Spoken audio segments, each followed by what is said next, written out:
ada, amoral yang terkasih. Baru saja aku menerima surat tentang musibah yang melanda umat manusia di negeri. Kau tanya aku tentang bagaimana mengatasi akibat dari itu semua. Umumnya manusia menyalahkan Tuhan. Padahal menurutmu ini bencana alam bergeser dari taksirnya menuju takdir yang baru dalam kurun tuang dan waktu. Kalau boleh kujawab, bisa saja itu kalau menurut keyakinanmu begitu. Tapi bolehkah aku bertanya satu hal saja? Manakah yang lebih dulu ada, Tuhan atau alam? Kau tak pernah menjawab dalam surat-suratmu kepadaku pertanyaanku itu. Malah kau bertanya tentang fenomena alam yang logis atau tidak. Itu akal dalam takdir kita sebagai makhluk Tuhan. Selalu kau bertanya tentang Tuhan dan alam. Tak pernah aku menerima jawaban dari apa yang sudah kujawab untukmu. Mengapa? Adakah kebimbangan untukmu tentang azas ilahiyah? Tentang zat yang tak seumpama apapun itu? Adakah ketakutan dengan pertanyaanmu sendiri? Lalu, kenapa kau bertanya tentang itu selalu padaku? Adakah kau tengah menguji aku? Kalau boleh kujelaskan, aku tak pernah meragukan apapun dan bertanya apapun tentang Tuhan. Karena hal itu bukan soal yang harus diperdebatkan. Bukan hal yang harus menghambat kreativitas dan daya hidup kita sebagai makhluk hidup. Menurutku, perlu kuulangi lagi jawabanku. Tuhan bagiku adalah teman kreatif, dialogis, tunggal, meruang di kosmos jiwa, menyejukkan, mencintai, dan mengasihi, serta mencintai hidup kita dari awal hingga akhir hayat di kandung badan. Tak secercah pun kubiarkan cahaya gelap mengganggu terangnya pelita selalu pemberi harapan. Meski kadang aku bimbang saat-saat bereaksi atas aksi realitas hidup, menghisapku detik per detik. Kadang keserakahan menggodaku untuk meraih jalan yang terang, dengan jalan yang konflik, korup, chaos. Kau tahu apa yang kulakukan? Aku menulis prosa, puisi, novel, cerpen, drama, roman, esai, dan artikel-artikel. Sekadar menghindari birahi yang bakal membawa luka di dalam jiwaku. My dear Amora, aku tahu kau penuh dengan rencana. Itu ihwal dari inti kebaikan. Jika kau ingin sekali berubah menuju kebaikan, seperti yang kau maksud di surat-suratmu yang lalu padaku. Bagaimana membangun upaya-upaya itu? Lalu aku pernah bilang padamu, jadilah inti sejati akal sehatmu, karena di sana awal dari citra realitas yang akan kau jalani kelak. Lalu kau bertanya lagi dengan panjang lebar, antara lain, mengapa makhluk hidup harus berinteraksi dengan alam dan lingkungannya? Mengapa tidak alam saja yang berinteraksi dengan makhluk hidup dan kehidupannya? Terkadang pertanyaanmu agak bodoh memang kadang-kadang.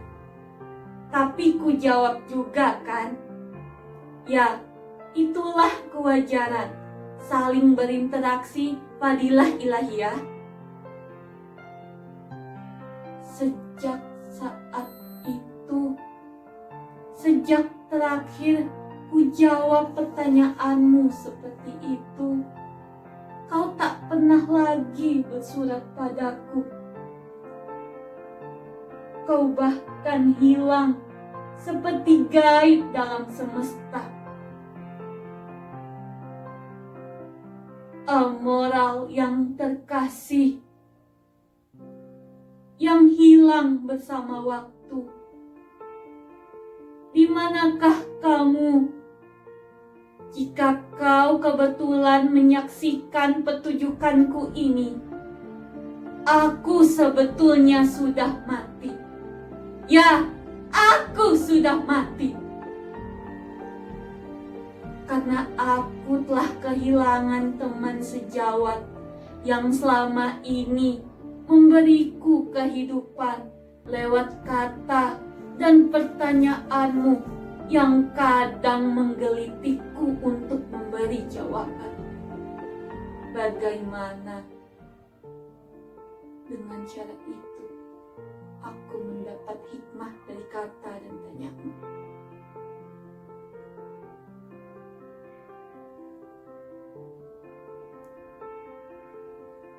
Di alam kematianku, aku banyak melihat tentang kebenaran hakikat.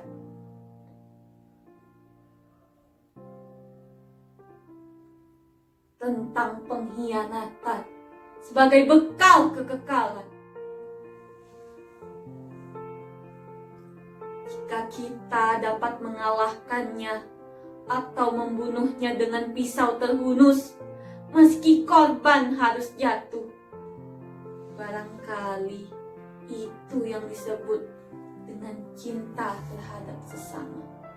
Membunuh pengkhianatan.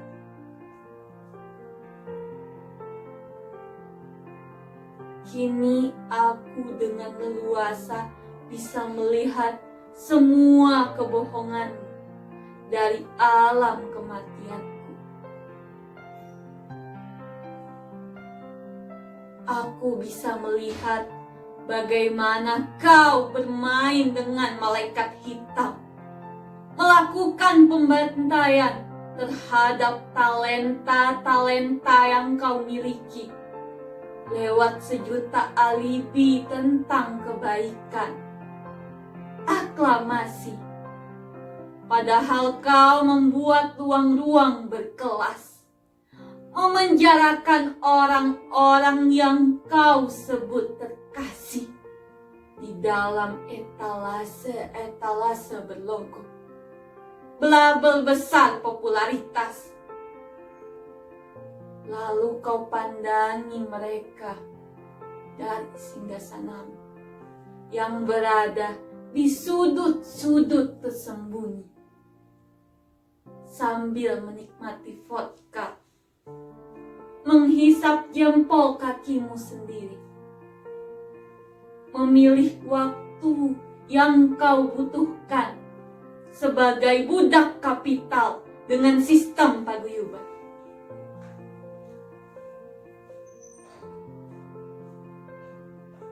Lalu kau bergoyang di atas dolar-dolarmu sambil menghitung profit dari ekstase, akses promo aksi dalam sistem dan penjualan format eksistensi kreatif yang mengatasnamakan kebudayaan, pemberdayaan, penyelarasan dogma-dogma sosiologis, antropologis, psikologis, plagiasis, narsisus, narasi hipokrisi akal bulus yang dicangkokkan dengan ramuan kepedihan kaum tertindas akibat politik akut dengan tampilan ikon-ikon moralitas semu karya kreatif, seolah-olah kau berada di garda terdepan. Celaka betul sebuah akrobat dari pesulap. Babi menjadi burung merpati sebagai simbol cinta yang serakah. Cinta yang kau tiupkan lewat penalaran aktivitas akting yang kau masalkan. Menghipnotis kesadaran, meruang menuju perbudakan. Ketika cinta saja ternyata tidak cukup manipulatif, simbolik dari akal hitammu dalam rangka menggalang humanisasi menjadi dehumanisasi, menuju sistem robotik yang gigantik.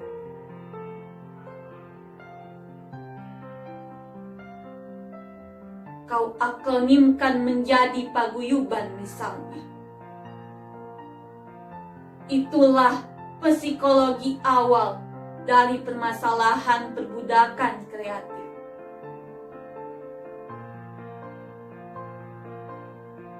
Dari tempatku sekarang, aku dengan leluasa bisa melihat yang disebut nurani. Benarkah masih ada? Tidak, kau tidak lagi bisa berbohong. Dengan jelas, fokus, tanpa kacamata minus plus, aku lihat kau tak lagi punya nurani.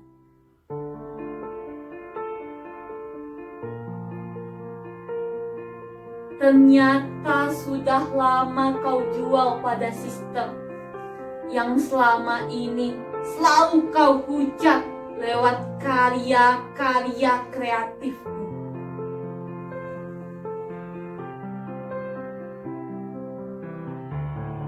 Teganya kau membohongi Tuhan yang selama ini selalu kau tanyakan padaku.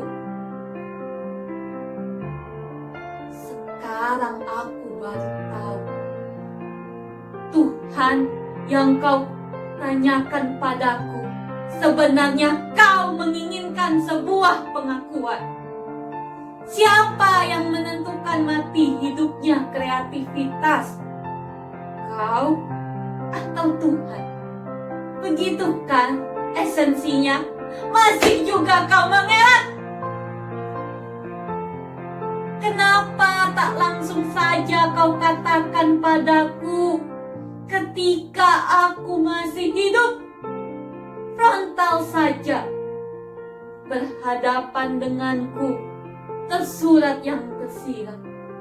Aku lihat kau tak punya keberanian untuk mengatakan bahwa kau ingin mengalahkan Tuhan. Kenapa tak kau katakan saja kau ingin jadi Tuhan? Di ruang berbeda, di tempat kematianku, aku melihat semua pikiran busukmu. Tuhan yang kau tanyakan padaku itu adalah kau sebagai Tuhan baru di ruang-ruangmu. Kau biadab, menuhankan dirimu sendiri di atas kepedihan orang-orang yang kau sebut terkasih, tercinta. Kau hisap habis hidup orang-orang di ruang-ruang ciptaanmu, seolah-olah kau bangun dengan darah dan air mata. Padahal tipu daya. Tengoklah kemari, wahai kau makhluk amoral.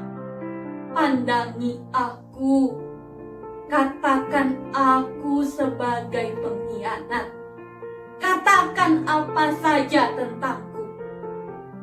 Tapi satu soal yang tak berani kulakukan adalah seperti yang kau lakukan, menuhankan dirimu di hadapan Tuhan.